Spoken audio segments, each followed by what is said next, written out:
অনেকে নিজের অবস্থান নিয়ে সুখী না, এরকম আছে না নাই? আল্লাহ আমার এটা দিল না রে, ওইটা দিল না রে, পাইলাম না রে, কিচ্ছু হয় না, কি করব জীবনে, হতাশ। আসলে আছে কিন্তু অনেক, কিন্তু শুকরিয়া নাই, ডাকাত, ঠিক কিনা?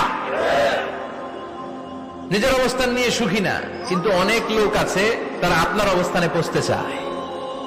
তাদের দিকে তাকিয়ে দেখেন, আপনি যে অবস্থানে আছেন এই অবস্থানে পৌঁছাটা অনেকের কাছে স্বপ্ন। তারা প্রতিনিয়ত সংগ্রাম আর স্ট্রাগল করে যাচ্ছে আপনার অবস্থানে পৌঁছতে, আর আপনি এটা নিয়ে সন্তুষ্ট না। শেখ সাদির নাম শুনেছেন?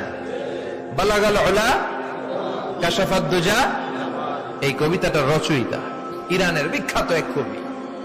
উনি একবার আর্থিক সমস্যার মধ্যে দিয়ে সময় কাটাচ্ছেন, টাকা নাই, পয়সা নাই, পায়ে দেওয়ার মতো জুতা নাই।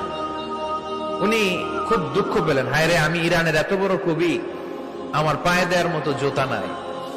দুঃখ ভরা মন নিয়ে রাস্তায় হাঁটতে বেরোলেন। হাঁটতে হাঁটতে হঠাৎ দেখলেন একটা লোক শুয়ে শুয়ে কাঁদছে, ওই লোকটার দুইটা পাই নাই, পাই নাই।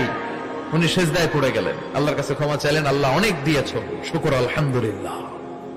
এজন্য যেই পরিস্থিতিতেই থাকি না কেন আমরা কি পড়বো? জোরে বলেন, কি পড়বো? এজন্য কানাতু মিনাল ইসলাম, অল্পে তুষ্ট থাকার নাম হলো ইসলাম। সম্পদ লাগবে কিন্তু সম্পদের পাহাড় লাগবে না, ঠিক কিনা?